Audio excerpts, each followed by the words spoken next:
ខ្ញុំមិនណែនាំអំពីថានៅពេលដែល account Gemini Pro ដែលបងប្អូនទទួលយកហើយទិញ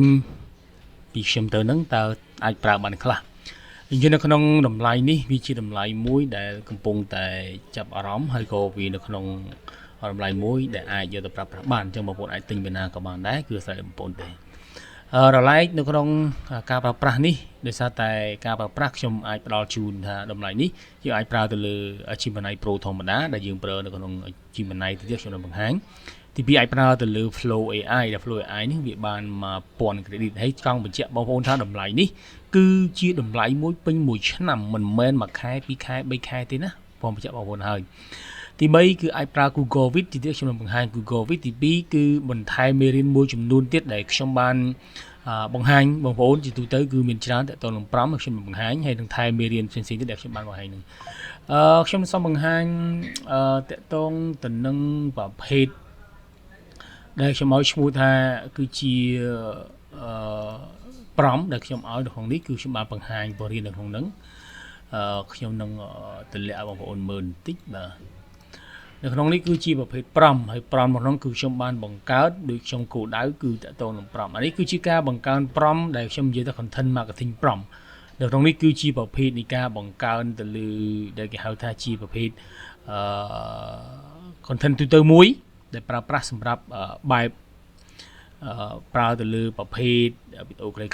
ខ្ញុំបានទៅសេក្នុងនេះគឺមានច្រើនបែបបញ្ចុះតម្លៃអីគឺនៅក្នុងហ្នឹងហើយបាទទៅហ្នឹងនេះគឺជាប្រភេទ marketing ដែលខ្ញុំអាចនិយាយបានថាវាជាប្រភេទ marketing funnel ដែលយើងនិយាយពី TOS BMOS ហើយនឹង BOS បាទ TOS MOS និង BOS ដែលខ្ញុំបញ្ជាក់ហ្នឹងគឺមានច្រើនខ្ញុំបានបរៀនហើយក៏អាចយកអាហ្នឹងទៅបំបែកជាវីដេអូបានដែរនេះគឺជាប្រភេទ content writing និង copywriting ដែលខ្ញុំបានបងរៀបចំចងក្រងឡើងសម្រាប់បងប្អូនអរគ្នាយកទៅប្រើហើយនេះគឺជាប្រភេទ5 Flow AI ដែលខ្ញុំអាចនិយាយបានថាវាជាប្រភេទដែលប្រើប្រាស់ជា short film ជា sell promotion branding content marketing content ពាក្យស្លោកអីគឺខ្ញុំបានប្រើក្នុងទាំងអស់ហើយនឹងមាន5ផ្សេងៗទៀតដែលខ្ញុំអាច update ជាច្រើនក្នុងហ្នឹងតែខ្ញុំសូមបង្ហាញប្រសិនបាទ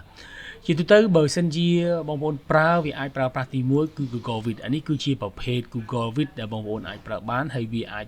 ស្តៀងនឹង Flow AI ដែរគ្រាន់តែវា quality វាមិនដូច Flow AI ទេបងប្អូនឃើញទេនេះឈប់កុំភ្លេចខ្ញុំទូចតែក្លឹមគ្រាន់នេះវាជាអ្វីដែលយើងអាចប្រើប្រាស់បានទី1គឺមានថាវាយើងអាច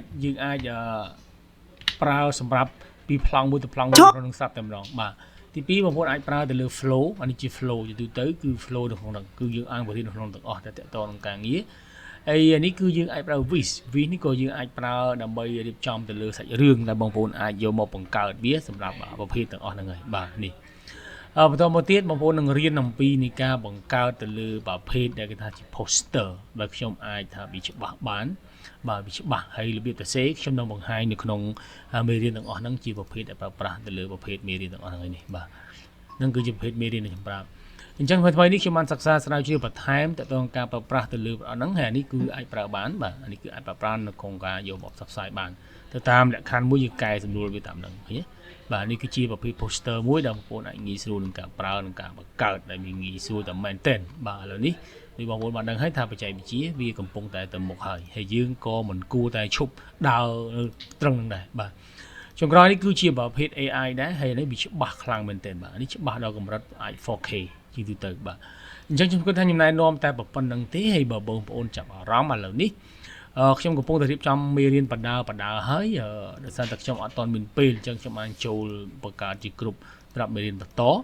ហើយសម្រាប់បងប្អូនដែលទិញមេរៀននៅក្នុងនេះបងប្អូនអាចនឹងមានតម្លៃពិសេសជូនបាទតម្លៃពិសេសជូនសម្រាប់បងប្អូននៅក្នុងក្រុមនេះស្រាប់បាទ